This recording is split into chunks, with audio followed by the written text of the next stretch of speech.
I mean, I listen to a lot of music, and it's not often that I put something on and go, what the fuck? But I did with this. So, as Little Sim says, we got bangers in the world, they be soaring. We got bangers in the vault, we be hoarding. It fits right in with the NWOBNAB, which is the new wave of bands named after buildings. Parkway Drive, Boston Manor, Wellesley On. Let's play a song from Cross Country Driver. This is A Man with No Direction, which is much better than A Man with No Erection. Sorry, Rob. This is the Snaggletooth Rock and Roll Podcast.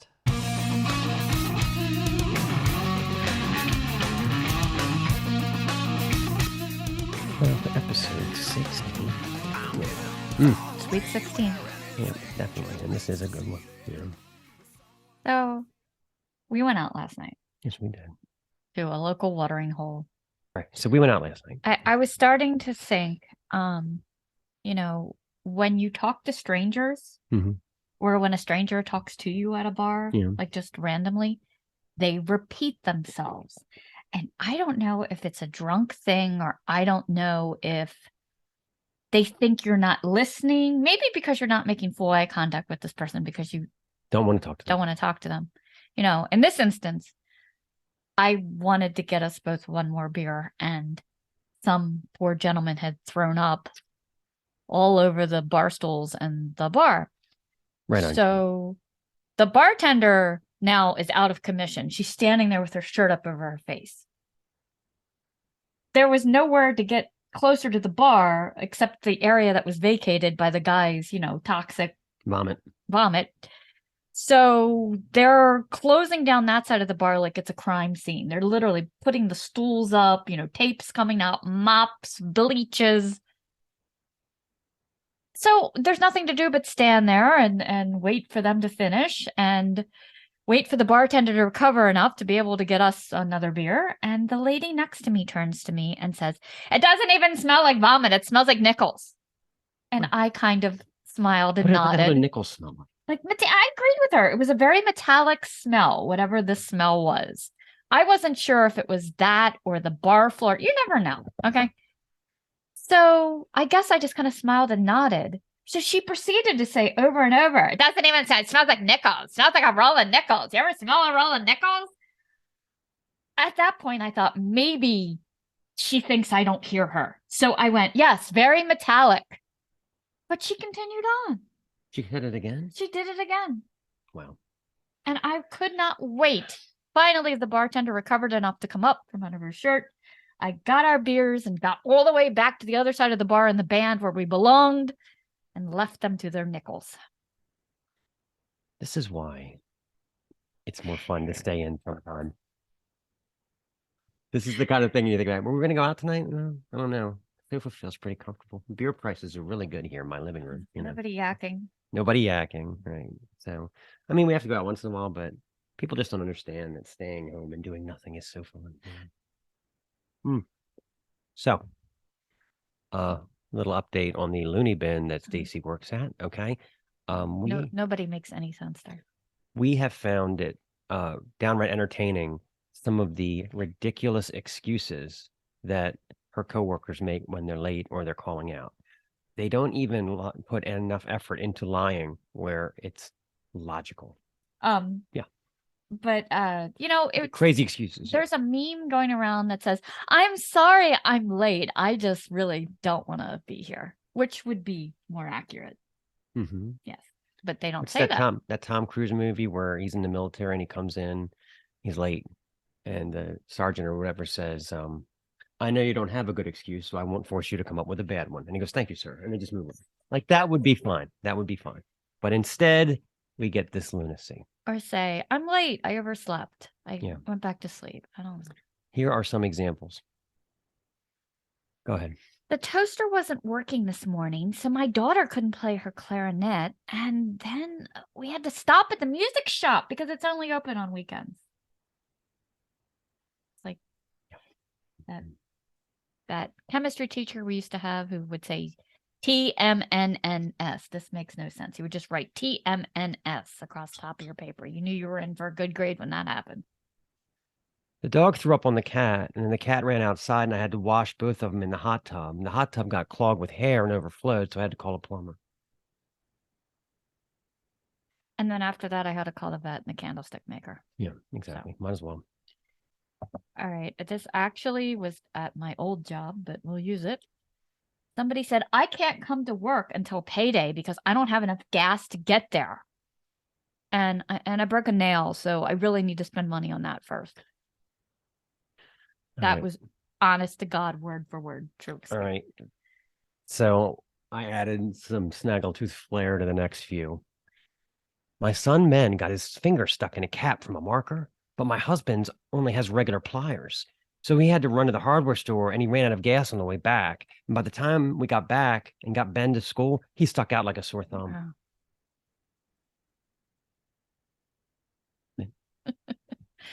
My daughter Penny has been complaining about the stubble on her knees, and tonight is the school dance, so I had to stop and get her some new razors. I figure a penny shaved is a penny earned. Pretty good. Look, my brothers haven't gotten along for ages, but it's been so cold lately that they went out back this morning to cut firewood, and it took them forever because they decided to bury the hatchet. Lord. Okay, well, this last one, yeah. I had to stop at my husband's office on the way in because when I made his lunch, all we had was sourdough bread, which I remembered after the fact gives him terrible gas. He was right in the middle of a presentation when I told him, and I definitely think I stole his thunder.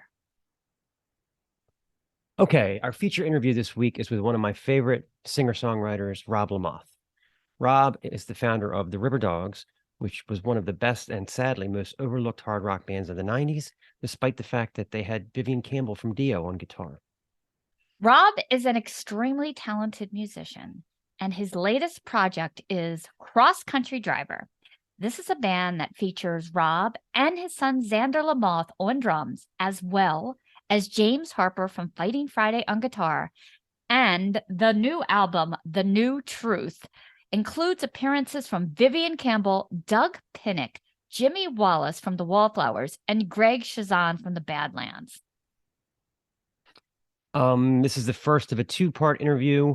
Rob provides insights into the history of the Riverdogs. It's very interesting how he formed Cross Country Driver, and he explains how he is/was a fugitive in Canada. It's a little disturbing. So you have that to look forward to. So we're going to go all the way back to the Riverdogs' first record and play a song called Baby Blue.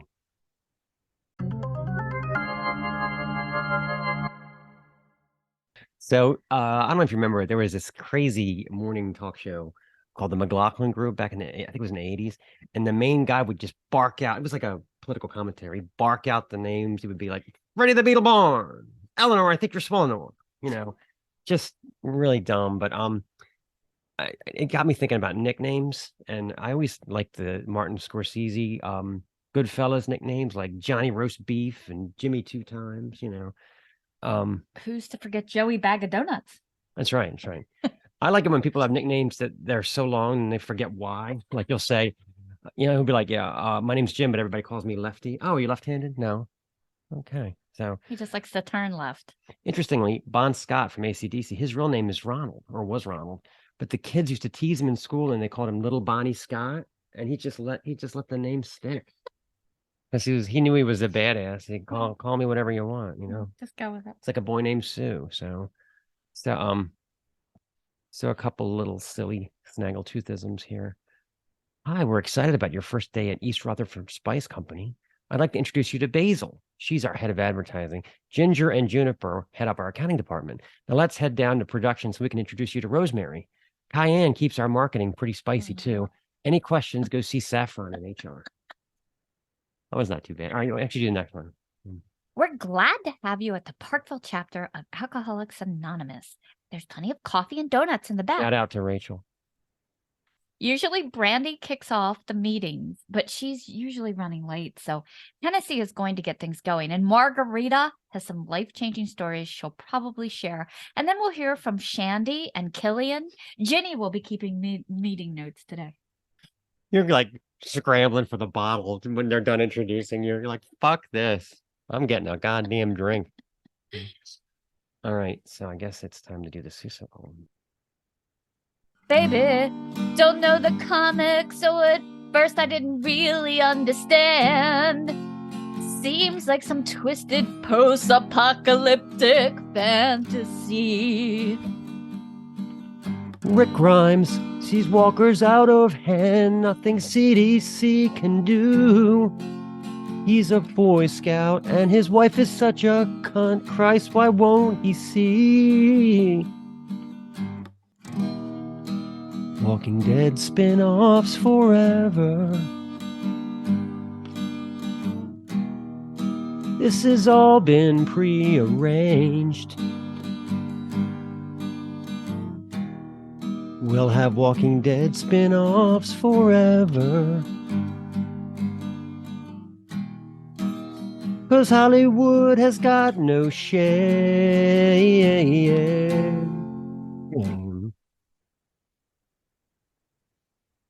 Carol, her taste in men appalling, makes the wrong choice every time.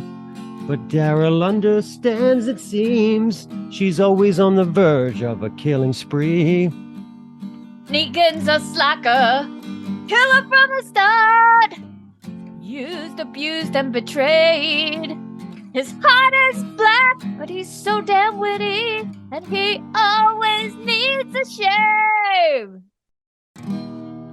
Walking Dead spin-offs forever. This has all been prearranged. Walking Dead spin-offs forever. 'Cause Hollywood has no shame.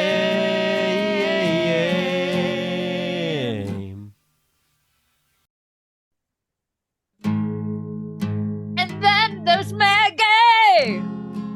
So sexy but so inhumane.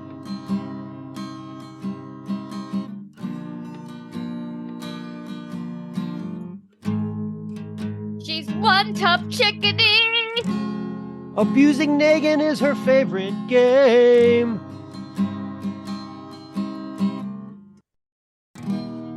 Walking Dead spin-offs forever.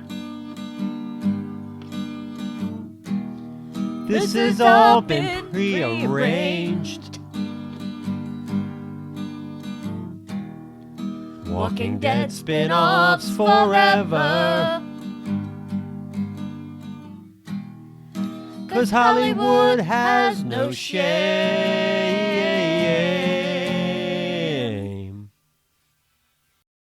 Okay, so now that we're done with that, let's play a song from Cross Country Driver. This is A Man with No Direction, which is much better than A Man with No Erection. Sorry, Rob.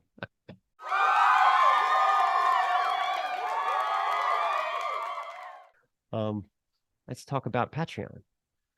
The site is patreon.com/Snaggletooth Podcast. I just got done uploading a very groovy top 10 heavy psych records feature. Lots of handlebar mustaches and bell-bottom jeans. So, And I'm going to put together Mark's blind beer tasting event this week. that sounds very interesting to me. Plus, I will run the special again. Our first 4 this week on Patreon will receive a Snaggletooth double-sided. I don't have it here with me because I'm dumb. But one side is the K, the other side is the Rock and Roll Podcast mug. Yep. As Little Sim says, we got bangers in the world, they be soaring. We got bangers in the vault, we be hoarding. Oh, Ah, oh, time for oh. masturbation.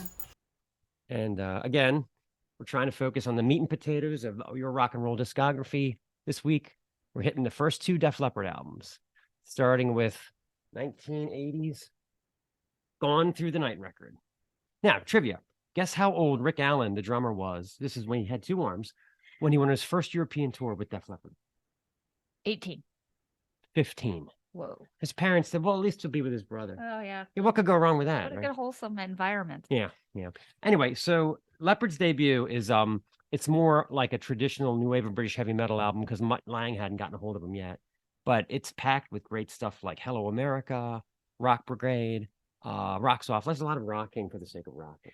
Rock for rocking's sake, And of course, there's a lot of Queen influence in the vocals and Thin Lizzy on the guitar. And they're already showing an act for those kind of super huge pop choruses, So from the first Def Leppard album, On Through the Night, this is Rock Brigade. Okay, Collectorbation continues with the Leps 81 masterpiece, High and Dry. Now, this record is something altogether different from the debut because Mutt Lange polishes these bangers to a sheen. I mean, it was like he just took over and said, we're gonna attack America properly, The guitars chug around hairpin turns without losing their grip. Joe Elliott pouts, wails, croons, hisses with his signature charisma. The bouncing, twisting harmonies in Mirror Mirror are just sparkling. That solo in Lady Strange gives me goosebumps. And how great is that freaking instrumental? Switch 625. They put an instrumental in a Def Leppard record. I mean, crazy. High and Dry stands the test of time. It's a shot across the bow that the Leps were going to settle for nothing short of world domination. And how much cheddar cheese do you think Mutt Lange was bringing in? 1980, Back in Black. 1981, High and Dry. 1983, Pyromania. Back to back. This is all before the Shania years, Wow. So, anyway, one of my favorite hard rock records ever. And I'm pretty sure, real quick, I stole this record from a girl I was dating in the 90s. Sorry, Scandalous. Sorry, Colleen. Sorry. This song is You Got Me Running.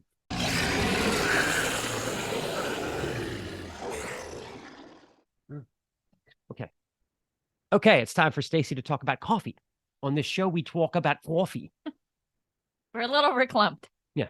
All right. So we have been customers of this company a long time and are proud they're now a sponsor of Snaggletooth. It is Coffee AM. Mm-hmm. They are a online coffee dealer out of Georgia. They are also a loyalty program. I don't know if I talked about that last time, but every time you make a purchase, you get points, which you can eventually redeem for savings. They do also run specials, like you get a free half pound.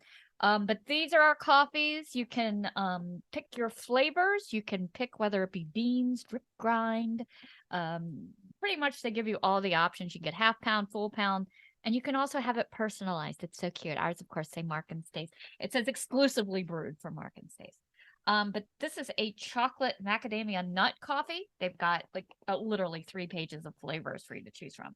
Or this is coconut cream. They've also got unflavored coffees, micro lot coffees, fair trade coffees, super hard to find coffees, except not the cat poop coffee. They don't have that.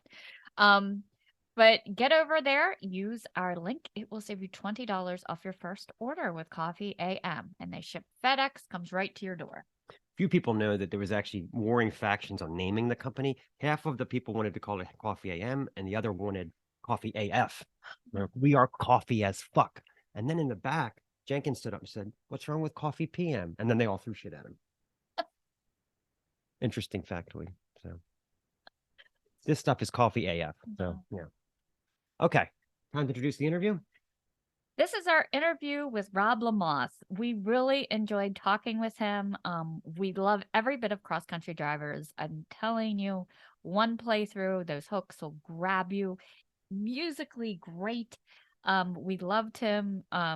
Mark, of course, with his prior projects, but it was really super to talk with such a legend and doing so many good things these days. So, and as you'll see, from the very beginning, we love him because he actually knows how to turn his phone on. He actually knows how to operate the camera.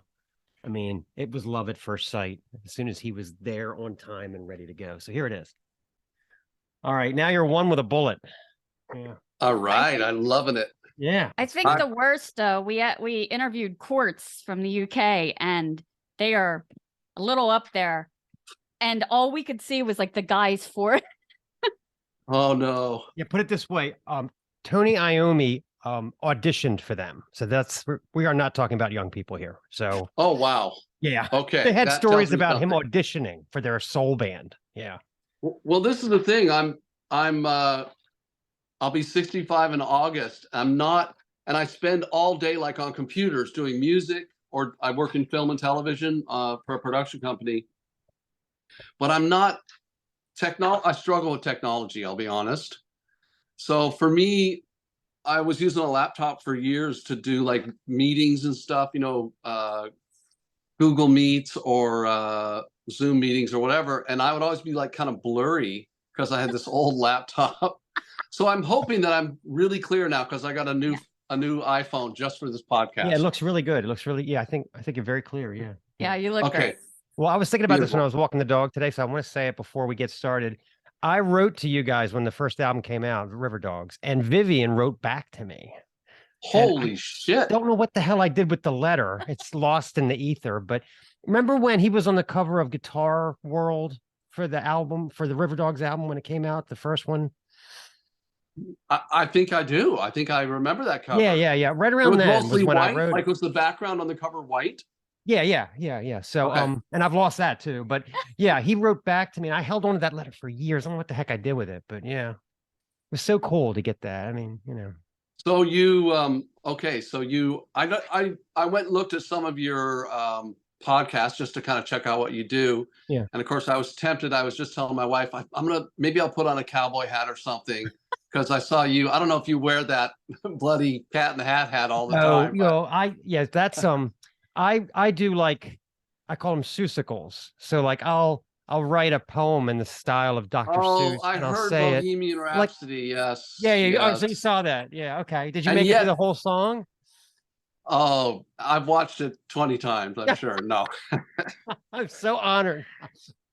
Yeah, my favorite Well, one when I you- did was I found on Louder or on Blabbermouth or something that there was a like a Twitter war between Nikki Sixx and Eddie Vedder. So I did a Suessical about why nobody gives a shit about either one of them. It was That's great. amazing.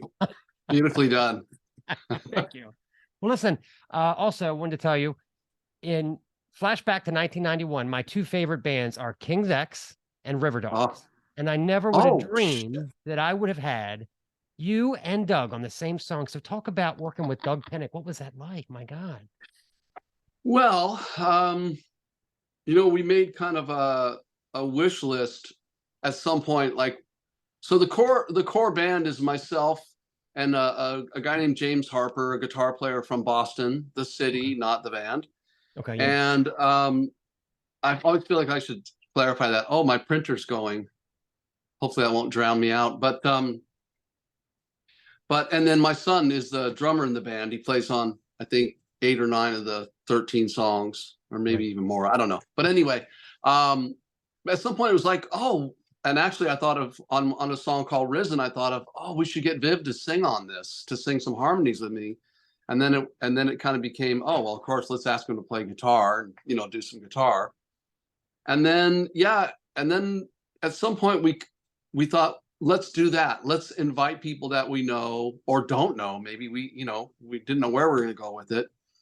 And if we have a song that we think, because then probably one of the next songs, I was like, oh, we should get Greg Chasen from Badlands to play bass on this one, and then we ended up asking him to do another one as well. But, and then Doug, of course, when James Harper and I started talking about writing and recording, at first we were just talking about writing together, and we were talking about bands that we loved, and Badlands and King's X and Allman Brothers and Archangels were kind of the things that we had in common, where I thought, I'm going to collaborate with this stranger. I don't even know this guy, but I do want to hear these acoustic guitar tracks he wants to send me, with the thought of maybe writing a couple songs. So that's where it all started. So we talked about King's X on day one, on my first conversation with James. And then later on, when we started thinking we could just ask people to sing and play on the record, then of course Doug's name came up again. And of course, as a singer, the thought of collaborating in any way with Doug, just as a singer, let alone as a bass player, was mind-blowing to me. And what happened was, everyone we asked, even people we didn't know very well, everyone we asked to be on the record said yes, because they liked the songs, was kind of the main thing, and a lot of it we sent them like acoustic guitar and my vocal and drums and nothing else. So we just sent it out. Not even they were reference vocals, reference guitars, and everyone said yes, which kind of blows my mind. I'll be honest. But Wow. also it was the pandemic, so that was the other thing, right? So people were at home. People were trying to figure out how do I, and we weren't offering them virtually almost no money, like maybe a couple $100 to play on a song. Right. And people still said yes. So it wasn't that they wanted money. I think people wanted something to do. Some people probably, their lifestyles changed radically. Maybe yours did. I don't know. But We all went through it. some of those musicians that we reached out to, I'm sure were just like probably chomping at the bit to do something. And it was, it was like getting into like late 2020. Probably the first time we asked someone. So maybe our timing was fortunate for us as far as people were looking for something to do. Maybe people were just bored. I don't know. Well, it sure was a phenomenal result. We had your video up watching it in the bedroom the other day. And we just both were just dancing and jamming. It's so bluesy and groovy and upbeat and wow. Yeah. Oh Really man, good. is that A Man with No Direction or the one? Yeah, that one. Yes. Or Rio Tolorosa with Both We of them. watched Both of them, actually. Yeah. yeah. Oh gosh, thank you. Yeah, I mean the bluesy thing. I don't know. I think anybody that's I don't know if either of you sing or play, but I think if you're into rock, and I know your show is kind of geared towards harder rock and metal, right? Well, it Your can be. I podcast? mean, we had the Shags on, so I mean, Yeah. it could be. Okay. Oh, there you We go. kind of do the full gamut. Yeah. So. Okay. So I love that. But for me, I grew up, of course, listening to the Beatles and stuff, but then, got into Zeppelin and Deep Purple at, when I was probably 12 or something. And like, you can't avoid, that means I heard a lot of blues or a lot of blues influence in their rock music, right? So it's kind of unavoidable in a way, which is fine. We just roll with it, right? So, yeah, well, I'm glad it was cool to hear. I'm happy to hear that because not that many people have heard this yet. Yeah. As soon as he heard it, he's like getting a little Leonard Skinner. I love it. Oh well, yeah. Some of the songs have a little bit of, especially the twin guitar parts. Which songs was it? I have it written down. That's interesting that you say Skinner, though. I like that. I love that, actually. What is it? Which ones is it? You see it? This one? Yeah, read it. You have some notes? Yeah, we do. Yeah, we always make I love it. Well, it's just a little here. Yeah, let me see. You see, because because I want to make sure that it's just like, it's definitely got that Southern blues vibe to it. I really Here we go. Here we go. All right, yeah. love it. The harmonies in So Thank you. Fly and I Won't Look Back have a bit of honk to them. Almost a Skinner vibe. Same with that piano, the tinkling piano in Real Love. So I was wondering if you're like trying to, channel the spirit of Steve Gaines or something in the studio, It's interesting. I mean, this isn't a direct connection, but that piano is Jimmy Wallace. He played in a band called the Wallflowers, right? With Jacob Dylan. I'm sorry, Bob Dylan's son, Jacob. Yeah, the One Headlight Band. Yeah. Exactly. Yeah. So, there's some Southern influence for sure, I would say. And not just, probably from Texas all the way across to Florida. Yeah. There is a bit of that influence in there in some of the players. And I think Greg Chason is from Arizona originally, or Phoenix, Arizona, I think. Well, you could debate whether that's the South or not. That's like saying where I grew up in California is the South, because it was the southernmost part of California. But yeah, and of course that music has again just seeped into everything, right? It's some of the oldest, American music that we have is stuff that came out of the blues and out of those like work songs and slave songs in the South, right? So that was kind of, but that might be the newest form of American music is the blues. Yeah. I don't know how into Skinner you are, but my favorite Skinner song is kind of a lost B cut. It's a bonus track from the first album. It's called Mr. Banker. Have you ever heard it? Gosh, that sounds a little bit familiar, but Oh, I think you'd I don't know. remember it. The song Yeah, is okay. he doesn't have any money to bury his father, and he's asking the banker to buy his 59 Les Paul. Oh It's gosh. rough. It's so it's like Wow. country music sad. Yeah. I'm gonna write it down. Yeah, Where's my Mr. pen? I just want Banker to make a story. note of that. It's so dark. I mean, yeah. Wow. So Anyway, real. yeah, it is. It really is. Yeah. Anyway, So I I love love that you have the your name homework. cross country drivers. yeah, yeah. Where I did was the names? thinking you could do a CCR, but then I realized it'd be It'd be CCD. CCD, and every band meeting would be a CCD meeting. Perfect. CC me on that email about CCD if you would. Um, Yeah. You know, what happened was, so I'm at the point where I don't really just want to write songs. And like I got together with some amazing writers, singers a month ago or so in Nashville. And like I had said beforehand, I'm really not interested in getting together and like writing some beautiful songs or even some great songs. It's like, to me, I want more of a challenge. And that's not because I've written so many classics in my life. It's just as a human, I want that challenge. If I'm going to leave my comfy house, my studio's right here in the house, and my wife and I are happy and healthy. We've got a beautiful river that we can see from our front yard. We have such a nice life. And if I'm going to leave this comfy little existence and go somewhere, I really want to do something that challenges me. And so that's kind of my starting point. And then when this has kind of been a continuation. The Riverdogs California record. I don't know if you've heard that. That was on Frontiers. Then I did a record with my 3 of my kids called "And the River Reveals Herself." Just sold it myself, kind of thing, or sold it online. Really limited kind of amounts of copies. And those were both concept albums because I wanted to go beyond just writing, like even writing 10 great songs on an album. That's a cool goal, but I want them to somehow tell a larger story. And so that's what happened as I started writing the lyrics on this Cross Country Driver album before it was called Cross Country Driver. I started looking back at like some of the legends and the stories in my own family and some of my experiences growing up in Southern California, close to the Mexican border, thinking about my older brother, thinking about my younger brother, my mom, my dad, my aunts, my uncles, kind of these stories that you hear as the generation before starts to pass away. You start to hear stories that you never heard as a kid. Right. My mom tried to shoot one of her husbands. She like fired a gun at a dude and it misfired.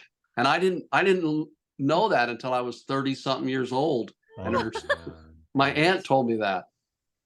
So I thought my concept for the album was to try and write a story that unfolds, not chronologically, but unfolds throughout 10 or 11 songs. We ended up with 13, but that is telling a story of a family.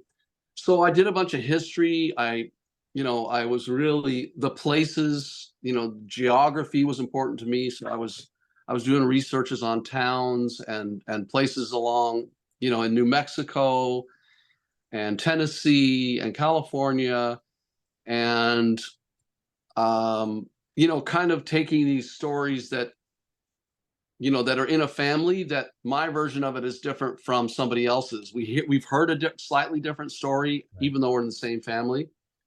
And that's how this record came to be. And it's about kind of how my family, kind of migrated around a bit. And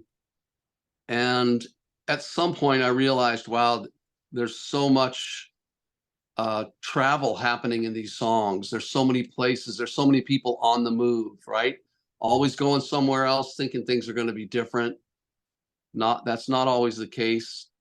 And the regret that comes out of that and the joy that comes out of that. And so that's what happened, is it became about like this dude who's the cross country driver, and I don't know if you've seen those promo pics that we did where I'm wearing this kind of weird this weird fur coat, you know, and Oh yeah, we saw it. Yeah. You're like marching Okay. across the field in one. Yeah, yeah. oh yeah, oh that, yeah, there's those two. But it's this guy in my head. I'm writing from this guy, and of course this guy is me. Whenever I'm writing, I can't avoid myself. And so he became the cross country driver. And then at some point I said to James Harper, I was like, what if we call this record, what if we call this record The New Truth? Because it was all about learning the truth, hiding the truth, searching for the truth. And also it kind of connects to disinformation out there in the media, and we're all kind of divided and not understanding things. Not that we're all divided, but there's some division happening in the world, some polarization on this continent, right? Canada and the US, both.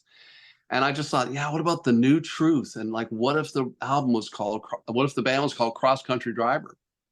And it was like, James thought that was a perfect fit. And we went with it. It just felt really good, And Cross Country Drivers, James and Xander and I, and obviously our beautiful friends that, wanted to be part of this record. Yeah. That's great. I would have never been able to do that, because if I tried to write something like that, all I could think of is the Griswolds. And it would have been like, this song is called I Punched a Moose in the Nose. Like I just have too much Chevy Chase up here, I guess. Too much Chevy Chase. I mean, it can happen to the best of us. And thoughts and prayers, man. Well, there you go. Exactly. Yeah. So. Yeah, you made me Google Ria Tularosa, and I didn't realize until I Googled it, there was an actual project with the Native American, and I had no idea, because I was like, wait, is this a place? Is this a thing? Yeah. So when I Googled it, it came back about the canyon and all the resources and the permanent, near permanent communities. So how did you stumble across that? Well, my mom, she lived for a few years in Alamogordo, New Mexico. And you know what I did? So these songs, again, they're not like chronological. It doesn't tell a chronological story. It jumps back and forth in time. And I was, kind of jumping back a generation or jumping forward a generation, whatever I do. I try to write with like, with a free mind. I really do. I try to like not limit myself. Create without fear, edit without mercy. That is my mantra. If you've seen my website. Yeah. I have that written down here. There you go. But I thought, I was just thinking about, to be honest, I was thinking about like 1962 and where I was in my life. I was 4 years old. And, I think about like I can remember things from 1962. I can remember things from 1964. John F. Kennedy being assassinated, the Beatles. Like I remember a lot from the 60s. And I thought, no, I'm not going back to 1962. I'm going back to 1862. So that song, Rio Tularosa, is set in 1862. So then I was like, who was there then? Who was living there? What were they doing?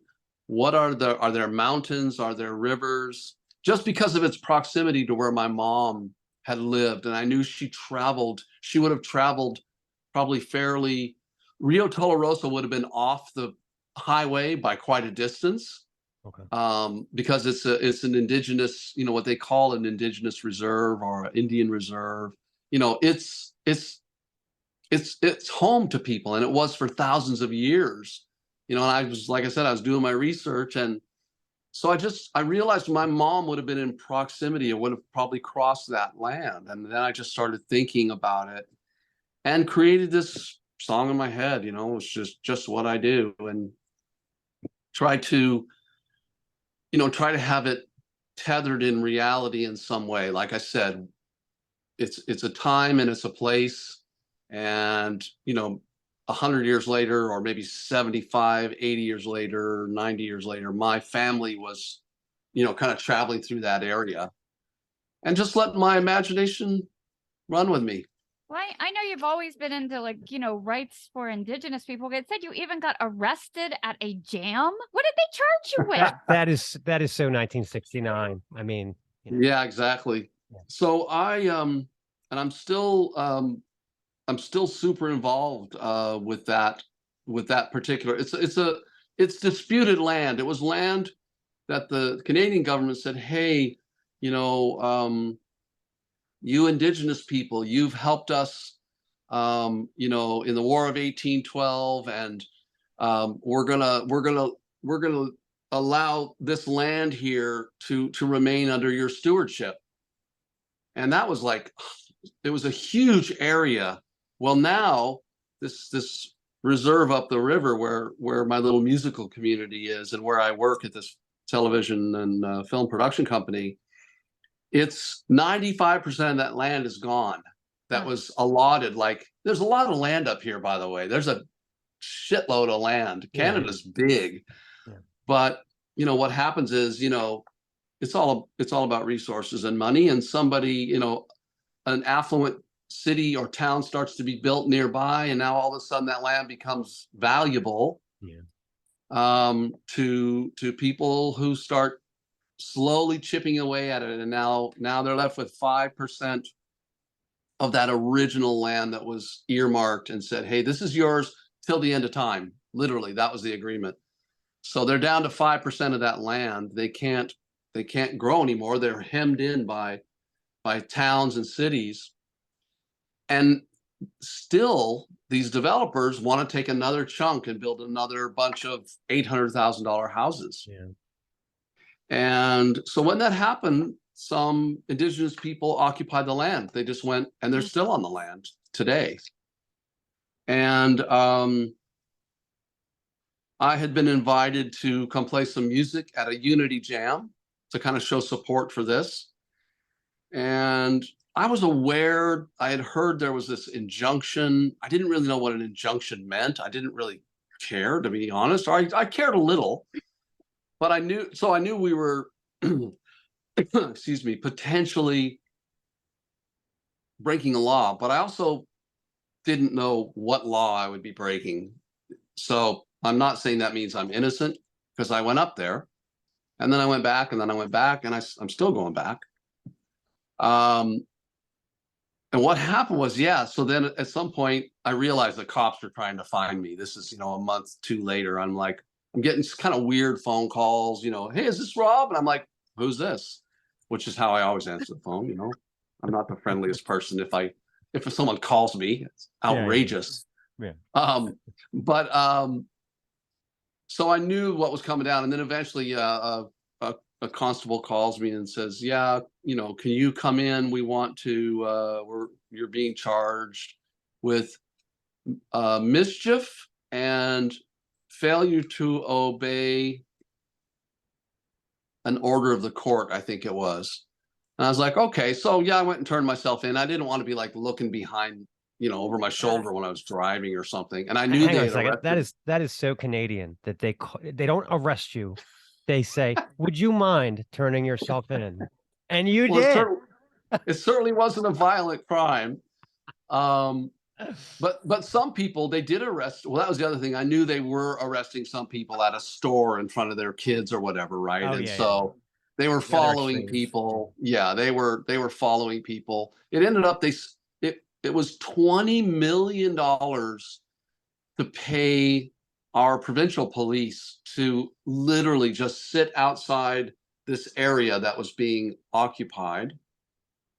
And the cops sat out there and drank coffee all day long in their cars. We'd go watch the cops watching the land defenders sometimes, and that cost $20 million. They'd have like 4 cop cars at this entrance, this barricade, and 4 cop cars at another barricade, engines running all day. And they just drank coffee and just sat there in their cars for months and months and months. And it was $20 million for that. They should have just given the 20 million to the Indigenous people. Then they could have all gotten mansions. You know, I mean, well, there's that makes way too much sense. That makes way too much sense. Let's not put money into housing. And exactly why. On our other podcast, we have an extreme music podcast. We interviewed John from Black Braid, and he's a one-man black metal band, and he sings a lot about, because he's amazing. Yeah, he lives up in the Adirondacks. Black Braid. Yeah, he sings about you know, the struggles of indigenous tribes. And Oh, he's part of it. So it's very cool Yeah. to have, because you know, that's a lot of the European amazing. black metal goes back to like the Vikings and stuff. But here, most of our black metal just pretends to be like that. So he's actually going Right. back to the real history of the Yeah. land. It's really cool. Wow. Yeah. I'm going to check that out. And listen to this. He had a picture on his Bandcamp, and it was these women in corpse paint, right? And they were like, it was like a black and white picture.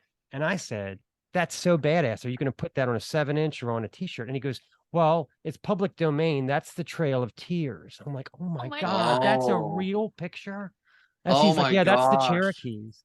I was like blown away. Wow. Yeah. Wow, that is amazing Yeah, and really cool. heartbreaking. Yeah, in a very sad way. Yeah. Yeah. All right, well, let's bring it up. All right. Anyway. So I wanted to ask you, Nick Brophy produced the record, right? Does he play on it? Because this record reminds me of Bone a little bit, because you had a lot of collaborations on Oh, Bone, and you know, interesting. a lot of female, accompaniment and stuff. And he did such an amazing job filling in for Viv on guitar there. I mean, he had big shoes to know. fill. And I love that record. I just was wondering if you saw any parallels. Does he play any guitar on the new album? The plan was for him to play some Mhm. guitar or some bass and maybe do some writing with us. It just never happened, you know. The timing just didn't work. I went down to Nashville at one point, but I went down to do some other writing with him. So yeah, it would have been great to have him on there. Of course, he did mix and master the record. You probably noticed that if you have the credits. Yeah. Yeah, talk about filling Viv's shoes. Like, to me, I mean, Viv's one of my top 3 guitar players for sure, ever. And Nick literally, just learned a lot of Viv's parts from the first album and played those live with Riverdogs, which is, I'm not saying he played them like Viv played them. He played them Nick Brophy way, but he didn't miss a note, like, Wow. and Viv is as technically proficient as anybody, I think. I mean, sure, there's people that can probably play more notes per second or something, but Viv is one of my very favorite guitar players ever. And Nick just stepped in and learned all the songs. Unbelievable. I can't believe he did that, honestly. Yeah, it's really amazing. Yeah. Bone is an incredible record. I mean, I was explaining your discography to Stace the other day, and I was like, it's really unusual. Okay, so they had this big label, big debut album, worst possible timing, because right when it came out, the record company tried to make it sound like She's My Cherry Pie, and that's not what this band is, And it was right at the tail end of when kind of whatever, I guess they were pushing hair metal, trying to push you in a hair metal direction. That didn't work. Yep. And then they put out this thing where they traveled to all the radio stations, and it was called On Air, and they played acoustic versions of all the songs, right? I can't believe you know that. Jesus. I told you were my favorite band for a long time. And then that's amazing. Yeah, and I love that, because like Viv fucks up and you're like, Viv, that was you. You fucked that. I love that. Yeah. Yeah. So that was so much fun to do that. And we went to a lot of radio stations, and only a certain number could end up on the album. And they wanted on that CD, and they wanted certain, influential radio stations. Fair enough. But sometimes it was brilliant, and sometimes it was a brilliant mess. Yeah.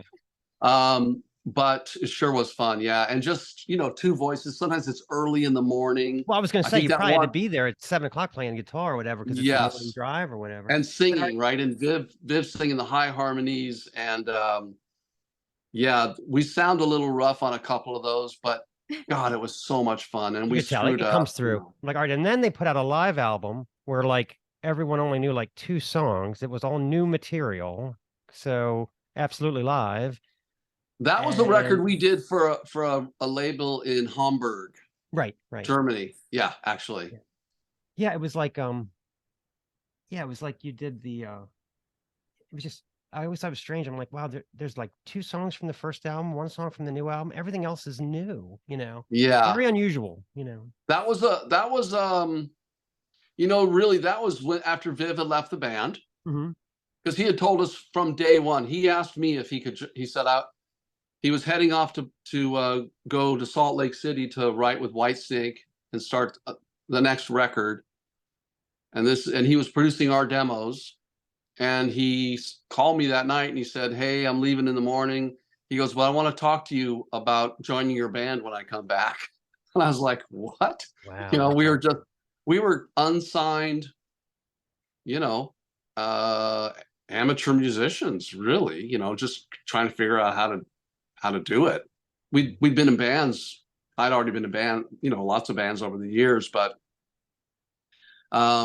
and then Viv ended up joining the thing, but he told us. So then we had a meeting, you know, when he came back. He was going to be coming back in 2 weeks, and he came back like 3 days later. So then we had a band meeting with him. We went and met. We were recording at Steve Vai's house, and we kind of went for a walk together up on the Hollywood Hills. And he goes, "Man, I want to join your band. I want to, you know, I want us to get a record deal. I love what you guys are doing, and I want to be part of it." But he said, "If we don't make any money, I can only do this for about 1.5 years."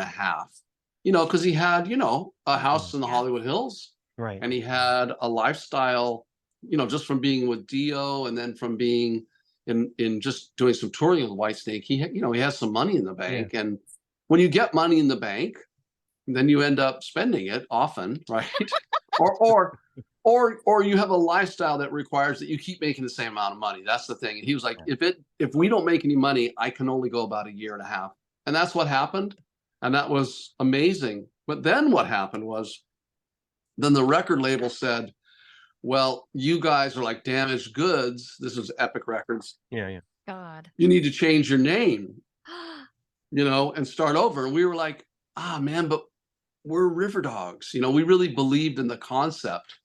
You know, particularly Nick and I. And we said, "No, we're not going to change our name." And then we started playing at the Coconut Teaser in LA, in Hollywood. Such a where are you, by the way? We're in Baltimore. We're in Baltimore. Baltimore. Okay. Yeah. So the Coconut Teaser was like the premier, like, kind of songwriter venue, and they had lots of bands and singer-songwriters down in the basement. Actually, they had like acoustic stuff going on, but it was like curated by this guy Len Fagan, who passed away just a few years ago. He like really curated it, and it was like the spot if you wanted to go see what was happening. You went there. Okay. And we ended up playing there. We became one of the house bands, so we play like every Saturday. Sometimes we play every other Saturday. Sometimes we play every Saturday. But it was like a real like showcase, and we did showcases there, you know, for record labels and publishing companies. But our record label wouldn't let us go, and we were like, if you think we're damaged goods, how about just dropping us? Because there are other people that are interested, you know? Yeah.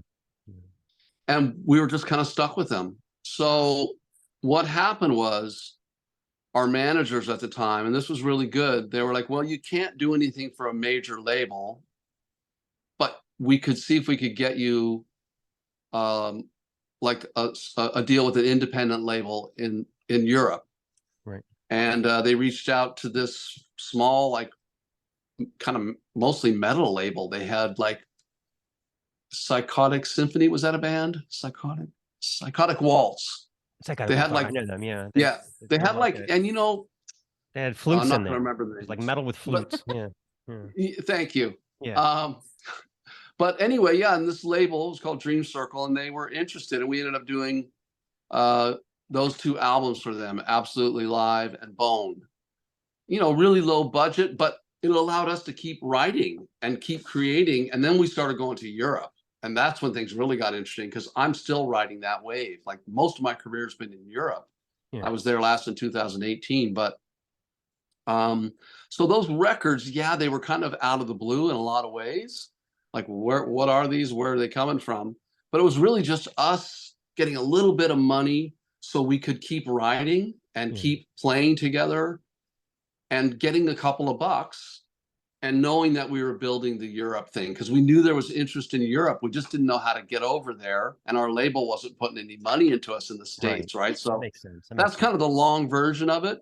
Yeah. I'm probably leaving out, I have the to ask the parts where question though: Is it yeah, absolutely live? Because it is. Made in Japan was supposed to be absolutely live, and Yes. Unleashed in the Well, East was supposed to be absolutely live, but my heart was broken. So I know this one was because I was there. So yeah, exactly. we recorded it that night. We had like a pizza party in a rehearsal space, invited a bunch of friends and some fans. And we recorded that night. Then I think we just did it. I don't know how many times we played the songs. I think we just went through and played the set once, if I remember right. Wow.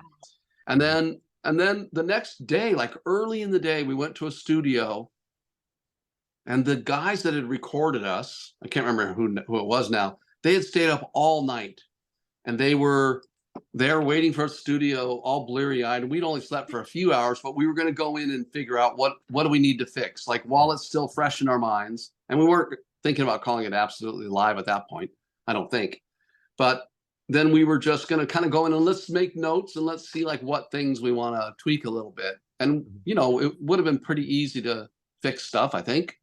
But we listened through and we were like, no, this is great. It's awesome. And I think of everybody, I think Ronnie Siago, the drummer, Kerry Bear, the bass player, and Nick Brophy, I think they all played like dead on. I think the only one that struggled a little was me, like vocally. There's a couple like rough spots, but that's okay. It is absolutely live. That I can attest to. I will take the lie detector, and you can have me arrested if I fail it.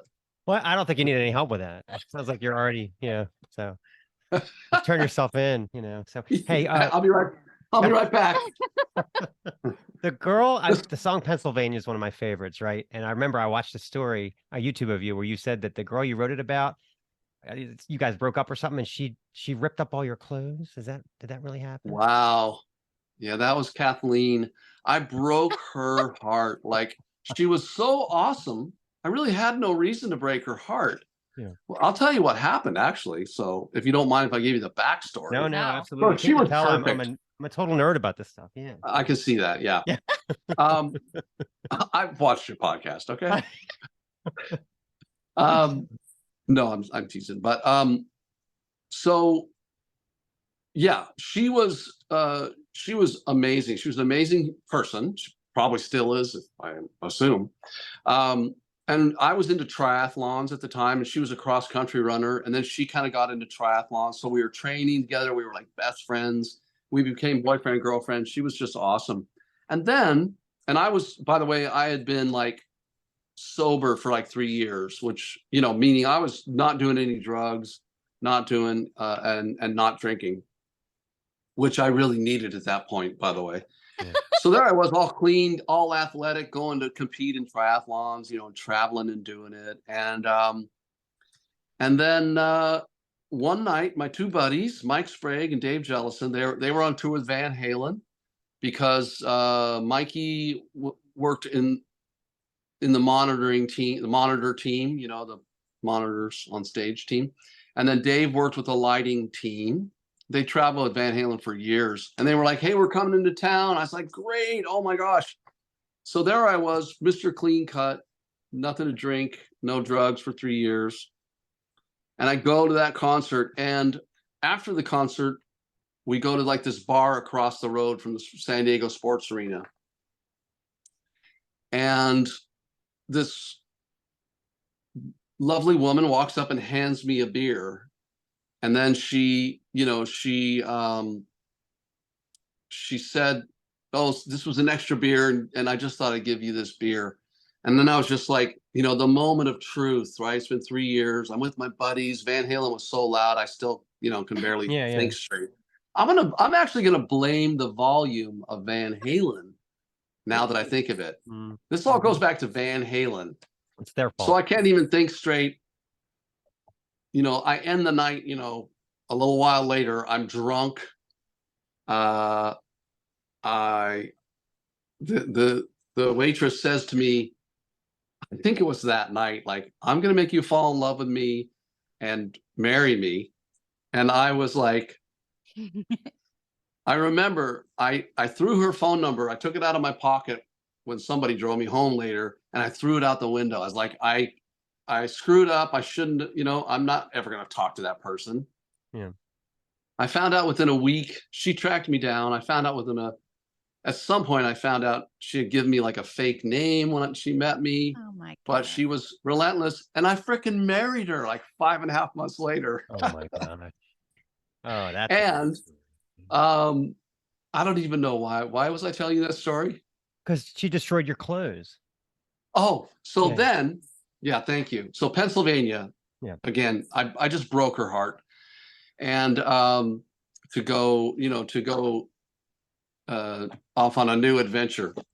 And so I wrote that song, but the one night I came home and because I had a lot of like custom made like suits for triathlon, like where like cycling shorts that are built into like swim top, so I had a lot of that kind of stuff. And then I also had commissioned the person that made my triathlon suits and my cycling suits and all that.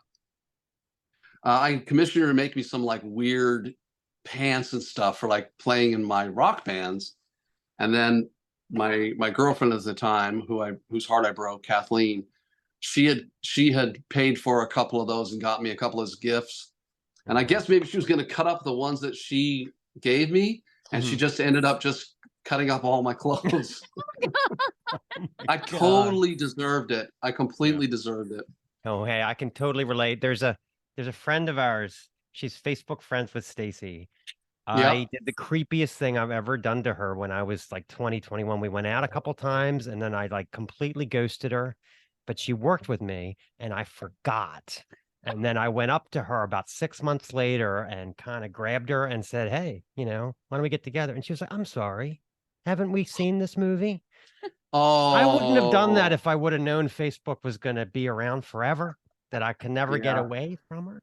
And we I often hope you talk. learned. I say, I hope you do you learned think she something from remembers? that. Yeah. Do you think she remembers? Do you think she is like Marchman, that asshole? Do you think so? Because I deserve that. Yeah. Yeah. Who Sometimes does we that? deserve the shit. We deserve that it. someone We gives us. deserve it. Yeah. Falling on deaf ears.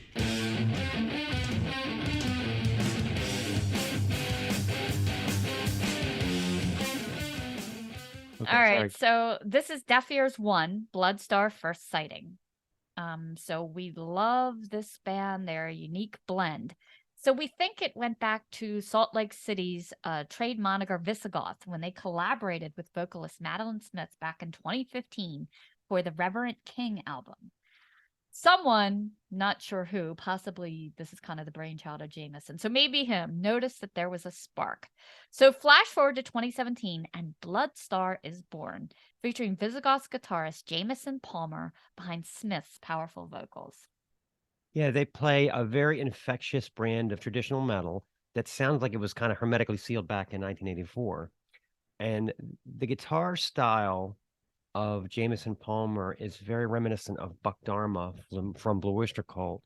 Lots of jangling guitar patterns, and the juxtaposition of the short 2-minute strikes and 6+ minute epics make this debut quite an enthralling listen. Love the cover art. It's kind of that otherworldly landscape. You were like that blue. You were like that blue vinyl too. Yeah. So cool. Swirly blue vinyl. It looks like the ocean. It's amazing. And I really liked the lyrics as well. It's very poetic and literature bound. It says, under Sharon, a day as dark as night, far from the sun, hidden from the light, where thieves and scoundrels play deadly games and only spirits know your name. Like it. I love it. You never guessed that this is Smith's first rodeo. This is her first album fronting a band because she's so confident and her voice is so good. Kind of a throwback to that darkened 80s metal. Yeah. I like the kind of Dio-ish. I like the kind of Dio-ish nugget. Fearless Priestess. That's a cool name. It could be the band's signature anthem. The Observers is the one that sounds the most like a Blue Oyster Cult song. But Smith doesn't sing on it. Palmer does, I believe. Lots of guitar hoodoo from him. And Going Home is a luscious AOR nugget laced with hook-heavy arpeggiated bits and Smith's soaring chorus. I doubt this will be our last sighting. Do we sit over there? Last sighting of Bloodstar. In fact, there may be no going back to Visigoth after this. I don't know, but why don't you introduce the song? All right, this song is called Going Home.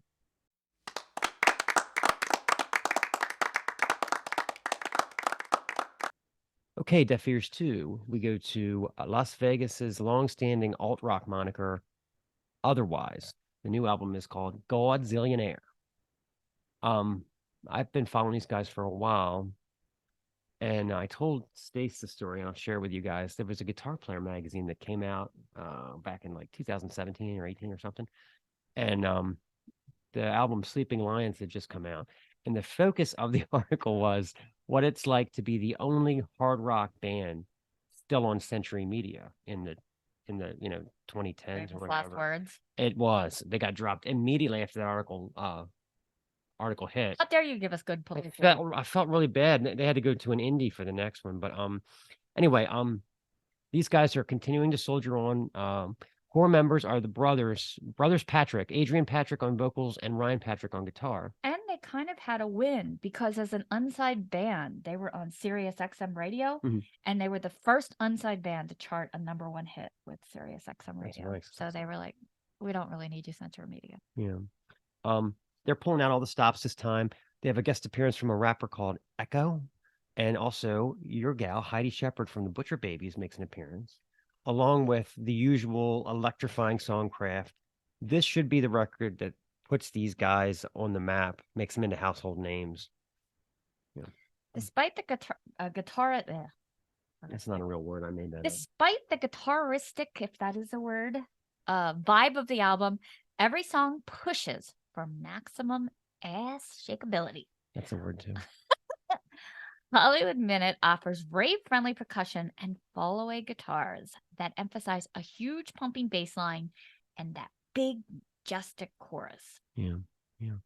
It fits right in with the NWOBNAB, which is the new wave of bands named after buildings. Parkway Drive, Boston Manor, Wellesley Arms. This song is Godzillionaire.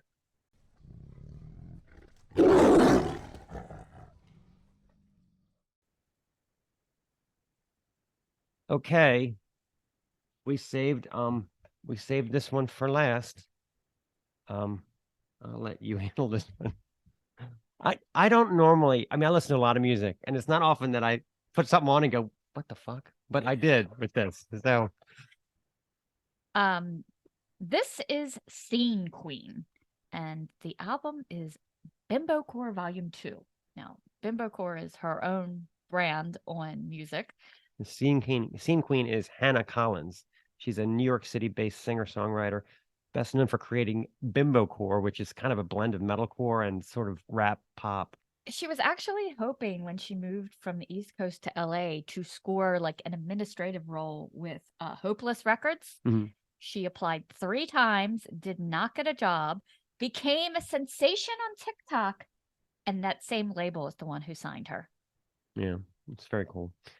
She writes hyper feminine lyrics filled with dark humor, like a female-led metalcore version of the Beastie Boys, I guess you could say. Yeah, kind of like sarcastic kick at me too at times.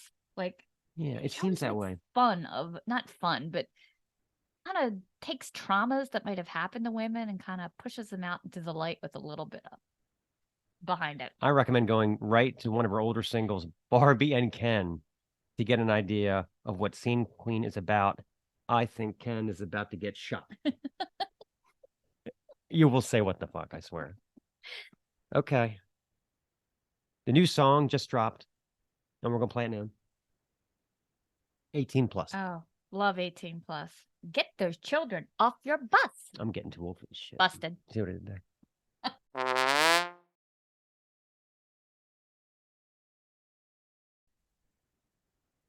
Okay. Well, it appears we've come to the end of a zany one, for sure. We talked about the ridiculous excuses of your coworkers. We talked about ridiculous nicknames that could send you back into alcoholism. We talked about how Rob Lamothe is a fugitive, and how Rob and I both have really pissed off some females in the past. Yeah. But I didn't get my clothes destroyed. I got records out of it. Right? Pilford record. Pilford records. Yeah. So. And we talked about When we do the docking episode, I think I got 2 stolen girlfriend docking records. That so just do a whole show on stolen we records. talked about weirdnesses at bars and why you should probably stay home tonight. No, just kidding. Go out and support your local band. Go out, Just don't get stay out drunk. too late. Just don't throw up on the bar. It's No. nasty. It smells like nickels. This has been the Snaggletooth Rock and Roll Podcast. Special thanks to Rob Lamothe for such a great interview. Don't forget to check out the new album, The Real Truth from Cross Country Driver, out now on Frontiers Records. Snaggletooth theme courtesy of Jens Kemgren of the Firebombs. Deaf Ears theme by the one and only Tim Green of the fucking Champs. Deaf Ears bands, check them out. Scene Queen, Otherwise, Blood Star. All content 2023, the Snaggletooth Rock and Roll Podcast. I think Mark's about to get shot. This is the Snaggletooth Rock and Roll Podcast.